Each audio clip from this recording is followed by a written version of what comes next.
Welcome to SportsBeat KC, the Kansas City Star Sports Podcast. It's July 19th, and I'm Blair Kirchhoff. The Chiefs are back. Training camp moving in day for the Super Bowl champions was Tuesday. In came the rookies and the quarterbacks. So we heard from, and you'll hear from, Patrick Mahomes. Mahomes discusses returning to his sixth training camp as a starter, how things have changed, his leadership role, and his bond with Andy Reid. He also spent some time discussing his participation in the Netflix series Quarterbacks.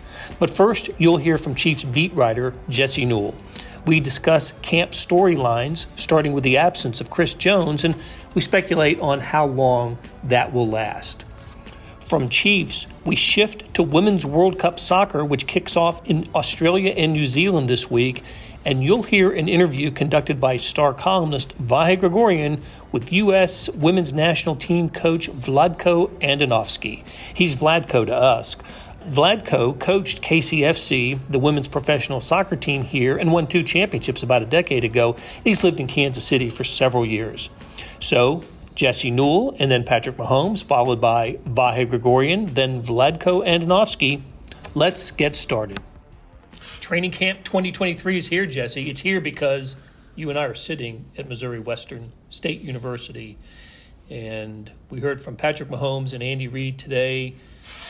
Camp actually starts tomorrow. We're recording this on Tuesday. Camp starts on Wednesday, but just the quarterbacks and the rookies, and then the veterans report this week. So did Patrick Mahomes or Andy Reid say anything today that caught your ear? Yeah, I mean, I think, again, it's tough because nothing's happened yet. You're sort of just talking about overarching topics. But Andy Reid, to start off with, the Chris Jones thing, I think he said what we expected, that he doesn't know if Chris Jones is going to show up here when veterans report on Friday. But it is an answer, and that's going to be the number one topic, sort of like Orlando Brown was last year. When you have that sort of contract situation, a long-term deal that wants to get done or that both sides are talking about getting done, that's going to be the number one sort of thing on people's minds until it gets resolved. And so he said he didn't know if he'd be here.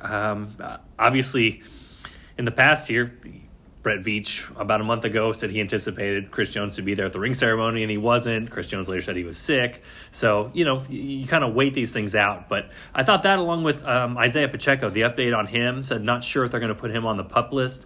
Need to remind folks that the PUP list is different in the preseason than it is in the regular season. The regular season is where you have to miss 4 weeks. The preseason is just, okay, we're going to put you on there, and you can't start practicing until trainers clear you, basically. But it at least does raise your eyebrow to the possibility that, if things don't go well or perfectly with Isaiah Pacheco, that potentially this could be kind of running down the wire. And will he be ready for week 1 or the regular season? That still might be to be determined based off of, what he's done to recover from offseason shoulder surgery. So I would say those 2 things mostly. Patrick Mahomes got asked a lot about the quarterback series, which I binge watched here in 2 days, the last 2 days, so very fresh of mind, and thought he had some interesting responses. He made mention very quickly that he tried to edit out some of his cussing, but not a lot of it, and we did hear him cuss a lot more than the other players on the documentary. But I think he shows some authenticity there and kind of the real thing that he goes through on the field and kind of the person he turns into. So not too much revealed today, but I would say those are the main things, and obviously we'll be paying attention a lot to the Chris Jones and also the Isaiah Pacheco situations moving forward. All right, we're going to talk about some of these issues individually. And you'll hear from Patrick Mahomes after you and I finish gabbing a bit, and you'll hear Mahomes in his entire 10 minutes with reporters today. He spoke on several topics, including the Netflix series Quarterbacks. Let's go back to Chris Jones for a second, though. Mm-hmm. One of the developments in the Chris Jones story was the signing of Quinnen Williams, mm-hmm. right? The New York Jets defensive end signed a 4-year deal worth $24 million annually with $66 million guaranteed. That makes him the second highest paid player at his position. Of course, Aaron Donald has set the market at $31 million a year.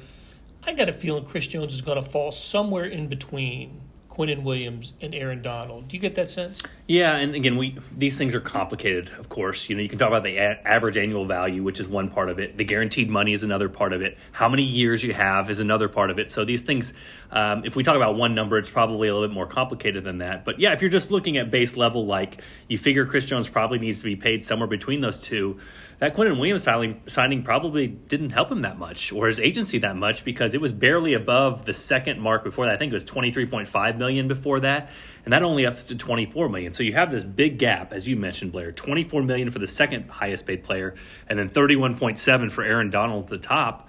Where is the mark where Chris Jones would fit in or be most comfortable with, or how high will the Chiefs go? It seems to me that if Quentin Williams came in at 26 or 27, you could easily slot him in at 27 or 28, and that would be the negotiating part from Jones's side.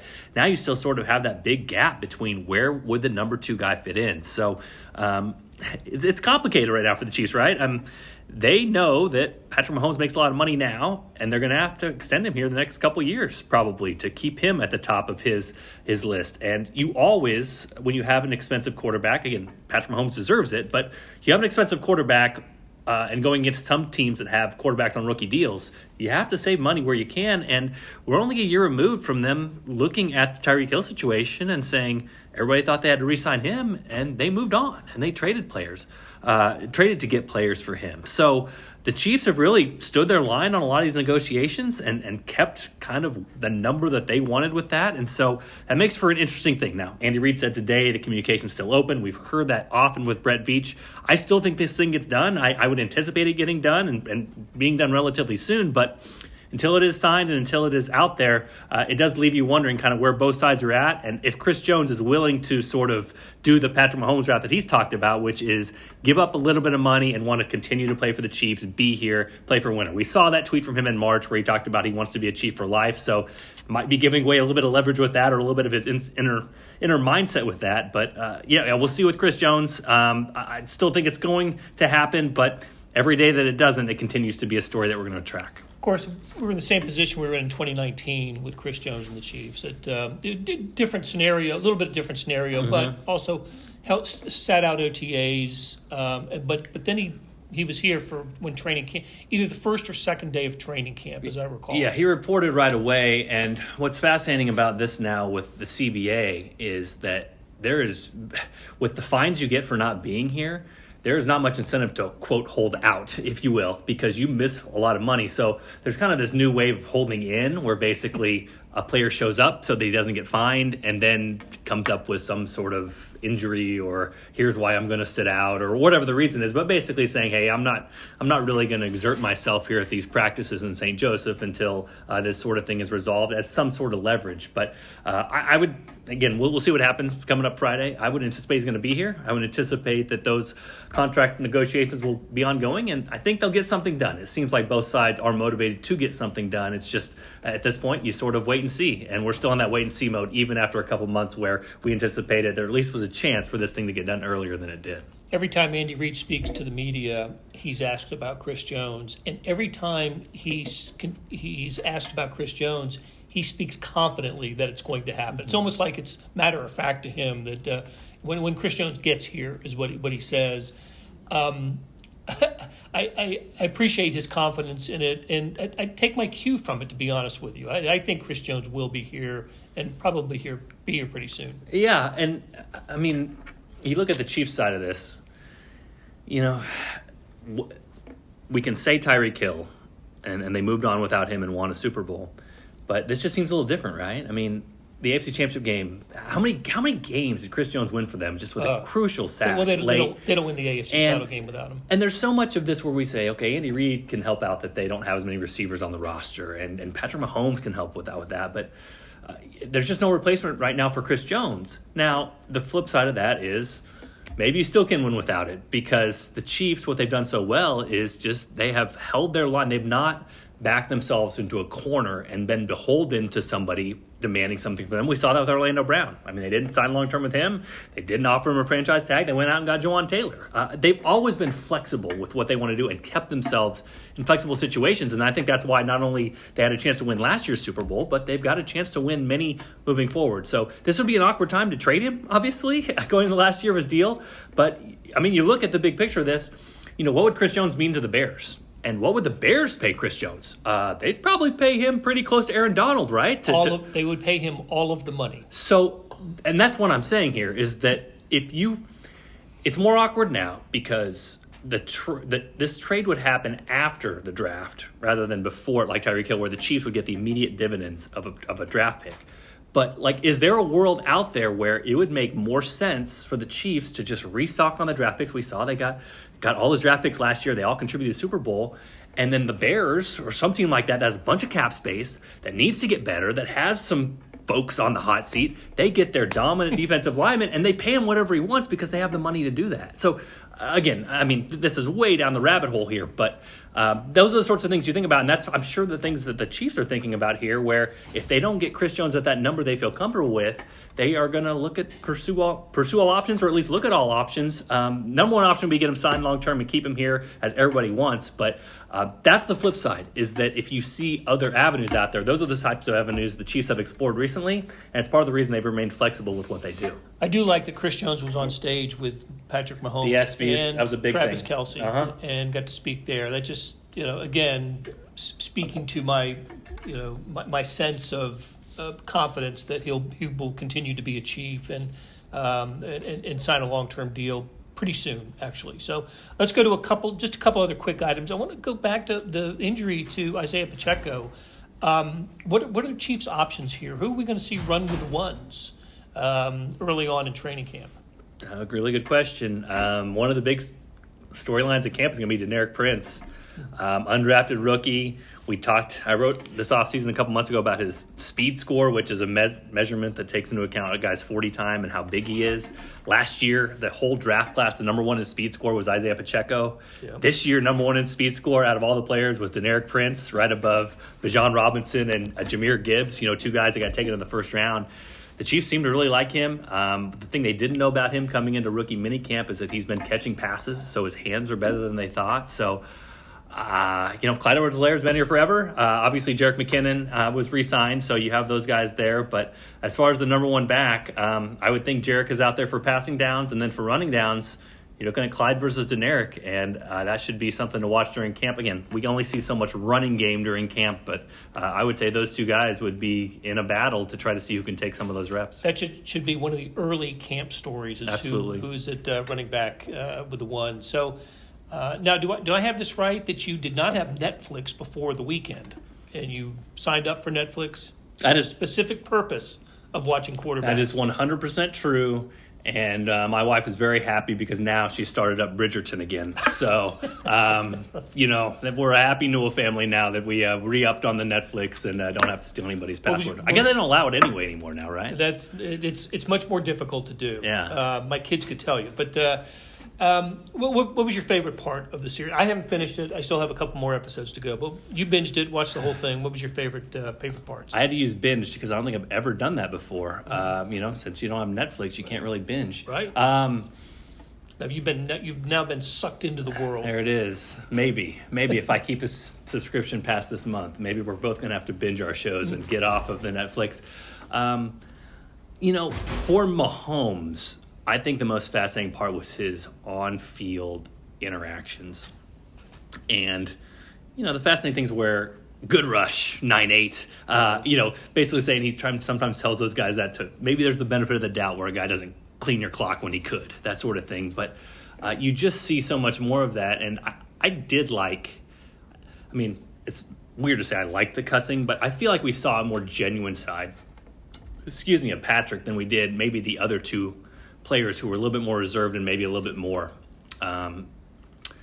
choosing to edit out potentially what might be seen by people out there, where Patrick, we heard a lot of F-bombs. We heard a lot of the competitor in him and what he does. And I don't think enough can be said, especially after watching the documentary, about his ankle, what he played through, and how he got to that point. Because showing the beginning of how he works with Bobby Stroop and all those exercises he does, I'm not sure another quarterback in the NFL would have been ready and or played the way he did in the Super Bowl if it wasn't for the preparation he went through and all those people that he has put in the right spot for him to be successful at this point in time, not to mention having Bobby move to Kansas City. So all of that was fascinating. The on-field stuff was fascinating. I love the play call stuff. That's kind of the nerdy side of me, where I love hearing that stuff and seeing what they do and having all that explained. But I think his on-field interactions, whether it was to Andy Reid when he got hurt or to teammates and trying to build them up and always trying to motivate them, and especially to opponents as well, that was all fascinating. And obviously the Max Crosby thing was one of the highlights of the whole thing. Yeah, I agree with you. Listen, I really enjoyed the off-field stuff too. The interaction with the family, with Brittany. I thought she did really well in this as well. But for our purposes, we cover the games, we go to the practices, but we don't hear the games. We don't hear the practices, and this took us inside of those. I don't think there was any great revelation, but it was just a lot of. Yeah, that's interesting that's what I remember when they were talking. Here's what they said. I enjoyed that part of it. That to me was revealing, and I want more of it now. Now I don't want there to be a season without mic'd up Patrick Mahomes and some Netflix series to stream it to my viewing. If you think about this, we're really kind of spoiled, or I was covering KU for so long, like basketball, where it's just such an intimate setting. There's no helmets. Everybody's out there. You hear what Bill Self is yelling at his players. You hear the play calls. Yeah. You kind of get that whole thing. In football, it's just different. I mean, you got this huge stadium. You got all this noise, this ambient crowd noise, and you got the helmets on them, and you can't see facial expressions. So I agree with you, Blair. It's just a part of the game we don't see that often. We don't feel that often. We don't experience that often. And there's just a human side to it, too. It's because, I sometimes think, they kind of seems like robots out there. They kind of seems like they're very mechanically doing stuff, and yet here's Mahomes. Hey, great pass rush 98. It's like you would never imagine somebody saying that in the heat of the battle, and these guys are just interacting with each other as many of us would or do in our everyday lives. So that was fascinating to watch, and I think that was one of the highlights of what they did was just sort of, again, put voices to this game on the field that a lot of times lacks that sort of closeness that we might get with other sports. Well, like Patrick Mahomes, and I forgot the game that we heard this, but we're here all day too, Jesse, covering practice at Missouri Western. Thanks for the conversation. Let's take a break, and then when we come back, we will hear from Patrick Mahomes at training camp. Patrick, how would you describe the theme of this camp and what you're hoping the rest of the guys sort of get out of this experience? Yeah, I think the theme this year is how can we keep building. Obviously, we won the Super Bowl last year, and it was amazing, but still have a lot of young guys. We want to continue to get better and better. You look around the AFC, everybody's gotten better. So you want to continue to build and not be satisfied with what we did last year and see if we can take that next step. Patrick, what's your advice to the rookies that are coming in with their first camp? You remember your camp 6-7 years ago. What's your advice to them? Yeah, I told those guys to make sure you're ready for it. Obviously, St. Joe's is an amazing spot to have camp, and we come out here, have a lot of fun, but you got to be ready to work. I tell them if you can get through Andy Reid's training camp, then you're going to be able to get through an NFL season. I think they have to have that mindset, and they got a taste of it during OTAs and vet mini camp, but they're going to really see what it's like in training camp, and they know that if they do it the right way, they have a good chance of anybody to win that Super Bowl. Patrick, do you think Andy has a way of challenging you, again, a new way of challenging you this camp? 100%. He has a new way of challenging me, it seems like, every day. I always feel like I kind of mastered the offense, or I feel like I've kind of know what he's thinking at all times, and then he'll throw just a little curveball for me. And I think that's what makes him such a great coach is he continues to challenge everybody, not just me. I'm sure you ask Travis, you ask Chris Jones, you ask all these guys, they think the same thing because he doesn't let you be satisfied with where you're at. Patrick, your last game you were playing through a very significant injury. What's the status of your ankle as you start here? Yeah, it feels great. I think even going into OTAs a little bit, I still was a little timid about running and cutting and doing stuff like that. But when I got kind of through, like, closer to vet mini camp and that later OTA stage, I got that confidence back in my ankle. And I'm sure I'm not going to be running a lot right now, but we'll be testing it, especially in these half-gassers. So I'll make sure that it's ready to go, and I think I'm in a good spot with it. Patrick, early on in your career, obviously, you had the MVP season. Next year, you won the Super Bowl. The next couple of years, you struggled. Now you've won it again. You feel like you kind of cracked the code Neo type, like where now you probably feel like you've seen everything and, actually everything is moving slow for you now? Man, you said I struggled. No, it was I think I've learned a lot. I've learned a lot from those struggles. I've learned a lot from the success that I've had. And so I think I just continue to try to build. Like I said, this is going to be no easier. The AFC is great.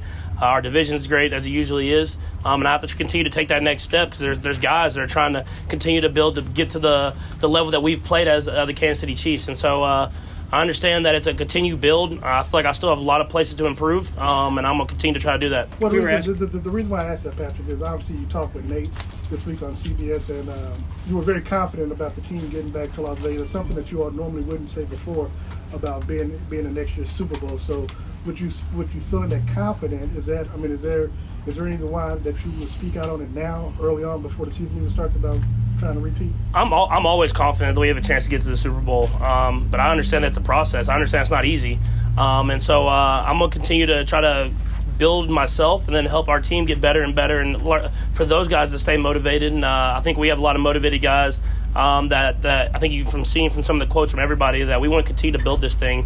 We want to have a special group that kind of can carry out a legacy, and I think we have the right guys, and now let's just go out there and do it. We were asking you about the Netflix special during OTAs, now that it's out, and I just want to get your reaction maybe to the reaction of it. Yeah, I mean, I think it's had a great reaction. Being number one in the U.S. on Netflix is awesome. I mean, that's what you hope for. But obviously, to get that is amazing. I got to watch a lot of my parts, but to see the other parts as well, and see how the guys went about it, and Kirk and Marcus. I mean, it was truly awesome to be at that premiere with those guys and see the reactions from everybody. And everything I've said has been everything that's been said has been positive. I told y'all there's a lot of cussing from me, and I try to cut out as much as possible. But I get on that football field, and I let a few words go that I don't usually. You didn't cut your hair. Can you talk a little bit about what do you bring to camp that you can't absolutely live out? I mean, you've been known to pull pranks here. You've been known to, just have fun here. So is there something you pack away that you got to have at every single camp? The mattress pad's obviously the biggest one. You want to make sure you're comfortable. I'll bring my own pillow. Kind of that same type of thing. And other than that, just got to bring my notebook and let's get it rolling. And then I try to find just one little way to prank Travis Kelce every year. Patrick, you talked about motivation. Last year was pretty obvious what you guys were motivated by. What is it this year? Like, where do you find that this year? Yeah, I mean, you look at, there hasn't been a team that go back-to-back since the Patriots in, I think, 03, 04. So everybody's motivated by that. I mean, you should be motivated every year in the league. It shouldn't matter what the last year was. I mean, you should be motivated to do it again. When you have that parade, when you go through the offseason that I've been through, you want to do it again. And you only get those opportunities by winning the Super Bowl. And so for us, we want to make sure that we can build up and try to win that Super Bowl again, because that moment, that feeling is something that you just want to grab every single time that you get the opportunity to do. How do you think of it as your job to sort of ingrain all that, especially here in St. Joe's? Yeah, it's extremely important. I mean, to get here and to be here and to get that work ethic every single day. And luckily, we have a lot of those guys coming back. And so, like last year, I was trying to tell those guys, like, hey, we needed to go through this day. I know it's tough. I know it's not something we want to do, but you have to do it if you want to win that Super Bowl. Well, the guys know that now. And for the most part, I mean, obviously there's some new players, but guys know kind of what it takes. And so now let's do that together. Let's go out there and have that motivation every day to get better. And that's something that Coach Reed preaches. And I'm glad that we have that experience, at least to know that why we're here and why we're trying to be great all together. A couple more guys. Is it difficult to get excited about coming to camp and getting away from your little ones and away from your life? Yeah, I think that's the biggest thing that's changed for me, is just getting away from the kids. I mean, I think whenever it was so easy for Brittany to come back and forth and be at every day at camp, whereas now it's gonna be a lot tougher with the two babies. And I remember I saw Sterling was like waving at the window today, and I'm like, man, dude, that's tough. It's just she knows what's going on a little bit more, and I think that was kind of the toughest thing. It wasn't to get here, and I mean, it's fun here to me, but to have those long stretches where I'm not seeing my daughter and my son, that's definitely the toughest part about it. What was this offseason like for you, getting to celebrate the Super Bowl finally? It seemed like seemingly every day you were in a different place. Yeah, no, it was really cool. Winning the Super Bowl last time, COVID kind of ruined that Super Bowl celebration for us, stopped it kind of short. And so to be able to go through the full process of it, I understand why Tom won a lot of them, because it is an amazing process, and you want to make sure you can enjoy that with your teammates. And I know a lot of guys were bouncing around everywhere as well, and I think that gives you all the motivation you need to kind of go out there and do it again. Last two. Patrick, on the quarterback special, we're not going to talk about that much more because it's football season, but when you had, like, you could see some of the things and you kept some of the things out of there, what was that like with Coach to kind of be like, you don't want to give things away? What was the process like, and how involved was he with kind of helping you make sure there wasn't stuff in there you don't want in there? I know it was a long process for me just trying to get those little tidbits of those words that kind of translate. Because, you change a lot of the stuff. So you could kind of get away with giving away some of the play calls and stuff like that. But there's some stuff that you already knew going into this year we were going to keep. So I was trying to get that out as much as possible. I'm sure Ted has a better experience with going to coach and trying to get some of that stuff in. But Coach Reed was really good about it. He let us put some of that stuff in. I don't think he normally would because he knew it was a great project and he knew we were doing it the right way. I think having that trust with Peyton definitely helped. And then they did it the right way, man. They saw the raw emotion of playing football. You saw what it was like to be a quarterback but also be a husband and a father and how you have to balance that time. And you saw it from 3 different perspectives. And I thought it was a great way to do that, and I hope all y'all enjoyed it. Last one, Adam. You talked to Patrick a minute ago about trying to go back-to-back. Are there things you learned maybe about trying to do that last year that you can apply this time around? Yeah, I think it's just, I don't think we kind of laid off the little things, but just having that consistent effort every single week. You look at us last time after we won the first Super Bowl. We really were like 14-1. We sat the last game, went to the playoffs, to end up losing in the Super Bowl. But you get in that mode, especially when you're winning a lot of games, where I don't want to say you coast, but you kind of like, this is what we do. Let's just go out, practice this way, and then win a game. Whereas this time, I think I'm going to try to really push and motivate guys to continue to try to get better, even though we're winning football games, let's not be satisfied with just winning. Let's satisfied with finding ways to get better every single week. And so whenever you get to that opportunity, you don't let it squander. You really take advantage of it, and it's hard. I think it's going to be the hardest it's ever been. I've said it a lot. The AFC has. When you look at the AFC, there's like almost every team you can see a path for them getting to the playoffs. And I know you say that every year, but I think this year is really real. And so we know week in and week out it's going to be a challenge for us, and let's get better and try to win as many football games as possible and put ourselves in that position. Okay, thanks, guys. Thanks, Patrick. Thank you all. Thanks, y'all. World Cup is this week. So I hear, despite being immersed in training camp action.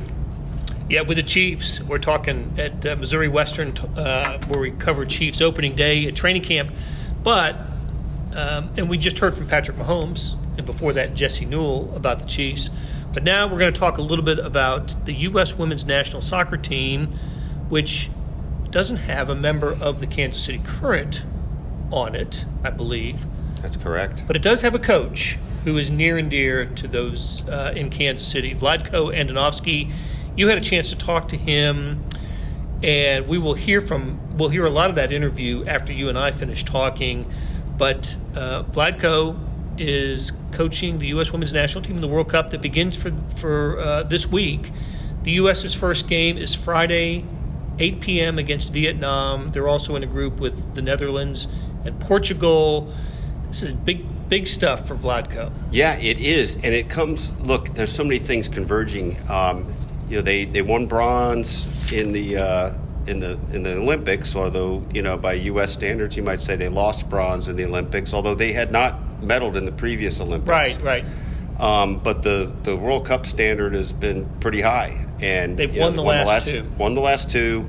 I think it's 4 overall, and Vlatko will speak a lot about how the pressure is internal, but let's face it, the pressure is external too. I think his point is that he's not flustered by that, but it's a really interesting time for him to be on the job, because I do think the world is catching up to some degree.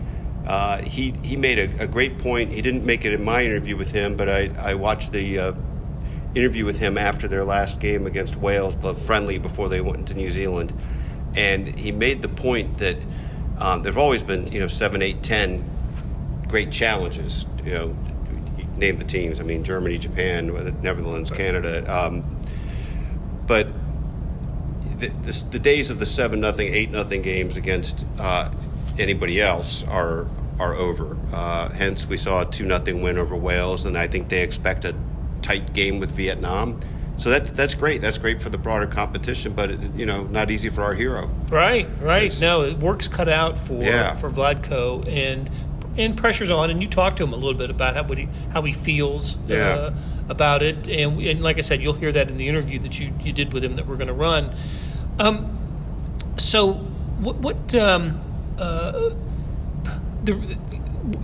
think we're more interested in this team because of him and his background. And I loved how he, and we play this in the interview at the beginning where he says he will make time for the hometown newspaper. I love that. I do love that. And it is unceasingly of interest to me that, Vlatko Andonovski considers himself a Kansas Cityan, and so that's part of his charm. He really has, made his life here, and also part of the charm of the story to me remains that 10 years ago he really got his start in coaching women's sports with a team that was playing this game at a high school stadium, and was sort of nomadic and had a hard time finding traction, and ultimately went under, for lack of a better term. So now we compare that to this world where he's the coach of the World Cup team, and we're having the NWSL team build a stadium, and so it all converges in a kind of neat way, and to say nothing of this all being part of the groundswell towards our anticipated feeling about the World Cup here in 2026. You're right. The team that you mentioned was KCFC, and they actually won a couple of league championships, NWSL championships, when he was the head coach. And Coach of the Year his first year when they didn't even win it. So first year he's coaching women, he's the Coach of the Year. And then he wins 2 titles right after that. So he came to Kansas City and played for the Comets. Then he coached the Comets. This is the indoor team.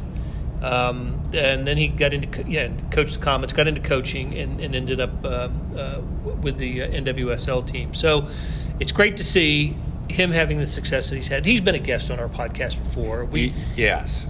So it's been we really appreciate Vladko. And listen, I don't think he would have taken a call from any newspaper reporter, but or any other media outlet, but he wanted to do this. I think between you and Sam McDowell, knowing him, and others that were no longer at the paper, that cultivated relationships with him and got to know him. I mean, I do know Sam McDowell was among the first people he ever was interviewed by as a coach and things like that. But it in these days in the business, it's nice when somebody feels connected to. It's always nice anyway, right? But feels connected to what we do at the Star. We're supposed to be unbiased journalists here, but when Team USA is playing, in any sport, I have to root for them. Yeah, and I think we have enough. I don't know if it's artistic license, but license. That's right. I like that. To be able to say we're pulling for Vlatko particularly. I mean, I think. I'm doing air quotes around this for the benefit of our audience. I used my voice in the piece the other day to say, look, this is the most high profile competitive thing going on for a Kansas City affiliated person until the Chiefs start defending their title on September 7th, Correct. Right? And I can't think of anything else that's going to be more visible. And I don't even think we feel it yet, right? I think once it starts, the fever will be there, and we'll, I'm sure, get our snapshots at Power and Light and. Right, watch party schedule. Yeah, watch party schedule for Power and Light, and I think that is it Fox? I'm not sure who's. I think it is Fox. It's televising the Fox family televising this, and you can tell that they were taken care of by FIFA with 8 o'clock starts in Central Time Zone for their first 2 games.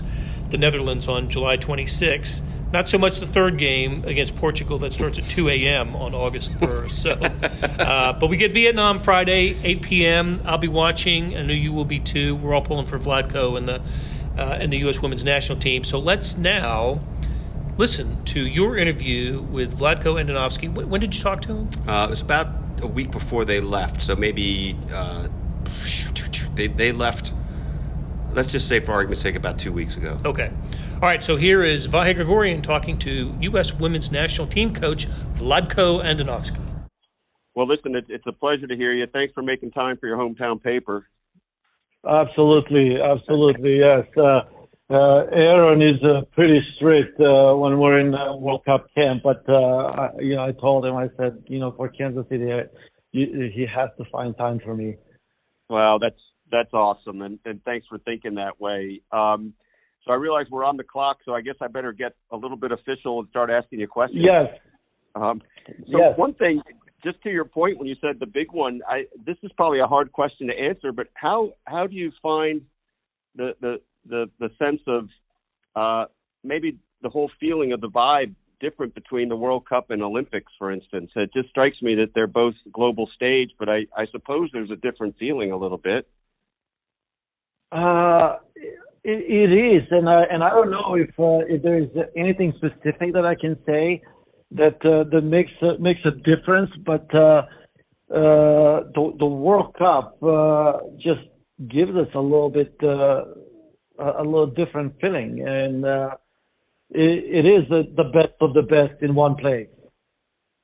Yeah, and one of the last times we talked, I think this is probably true on the job still. You were talking a little bit about both the joy and the pressure of the job, and I wonder over the last year or two if both of those are still kind of the sensations you feel in this important job.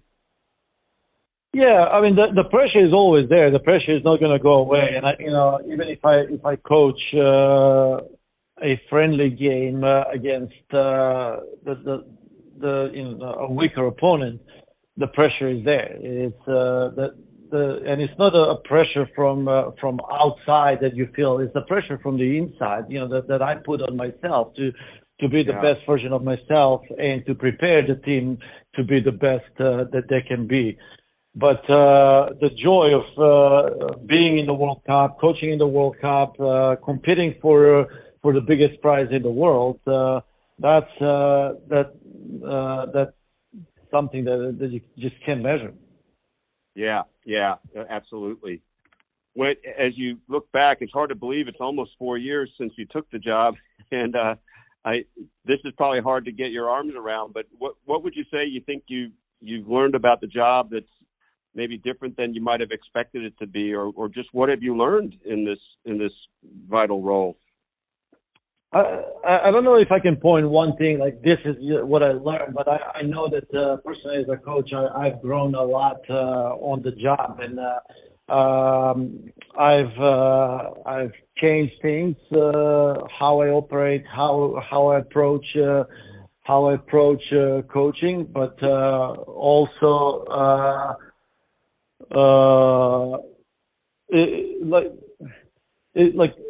I don't know how to explain. Yeah, I've changed, I've grown, I've developed, but in short, I've evolved. Not that I have changed as a coach. I have evolved as a coach, and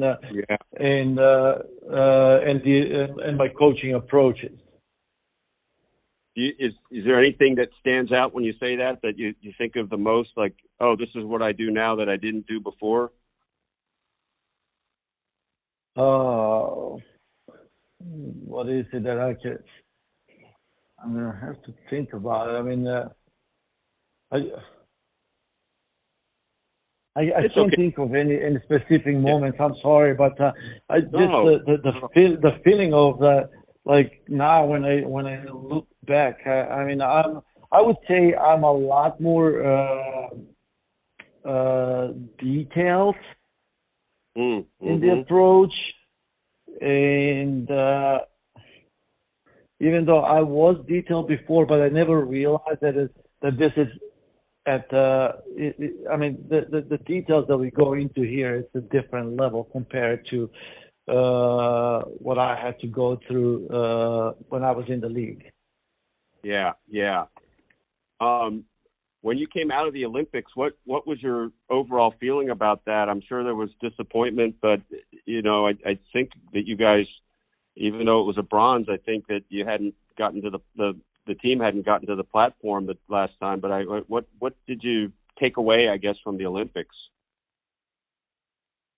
Obviously, there were things that we looked at from the structural standpoint as a team, tactically. What is it that we need going forward to get better at? So we looked at it from the physical standpoint and see what we need to do to develop, or we need to change or do better from the physical standpoint, and technical, but also psychological standpoint. What do we need to do to prepare for the World Cup from the psychological standpoint? So we looked at every every aspect of the game and try to prepare and get better so we don't make the same mistake in the World Cup. It just looking at the makeup of this team, I guess there've been some teams that are about this age, sort of average age of 28.5, but it looks to me like a really interesting mix of veterans and of course youth. Am I right about that? And is that intentional? You wanted to kind of make sure you had a little bit of both? Yes, that was very intentional. We wanted to refresh the team a little bit and bring a fresh blood. We wanted to bring players that are just a little more energetic and a little more enthusiastic, but we did not want to lose the experience and the quality from the experienced players that we had on the team. So this whole time we're trying to find the right balance of youth and experience. You know, you're making me think about this too, and I'm sorry I'm all over the map, but I'm just trying to stay conscious of the time. But I think this is the first time we've spoken since Kansas City was awarded a World Cup site, and I wonder what that means to you and what you think the city should expect for that. It seems like it'll be one of the greatest events in the history of the city. Yeah, I mean, you know how I feel about Kansas City. You know, that's my city. You know, that's my community. Kansas Cityans are my people, and the fact that we are going to be able to experience this in the middle of our city and to be part of the be part of it of the biggest one of the biggest events in sports is incredible. I mean, that just speaks about the city, the commitment of the people in it, and I'm just thankful. I think it's going to be a great experience. When you look around the world, I think that this is probably true. It seems like what the KC Current is doing is getting international attention with the stadium and the practice facility. Have you seen that still remains sort of unique in the world, and maybe it's even a point of pride for you to have that here? Yes, absolutely. I mean, I had a chance to actually tour the facility before I came in camp, and it's amazing. It's just like I said, it speaks about you know, the people that are involved and how they want to cater to the city. And it's amazing that you know, we or our people are the ones that are pushing the standards in women's sports and women's soccer in particular, and moving everything to the next level. That'll do it for today. Thanks to our producer, Randy Mason, and to our SportsBeat KC staff of Monty Davis, Todd Feeback, Jeff Rosen, and Scott Chasen. Tip of the cap to Jesse Newell and Vahe Gregorian for sharing their insights. You know, it's been a while since I've touted the Morning Sports Edition, but it continues to roll. The nation's best digital sports section is packed full of local and national sports coverage. Check it out at liveedition.kansascity.com. Thanks for listening, and we'll be back soon with another SportsBeat KC, where you hear the best insights and interviews in Kansas City area sports.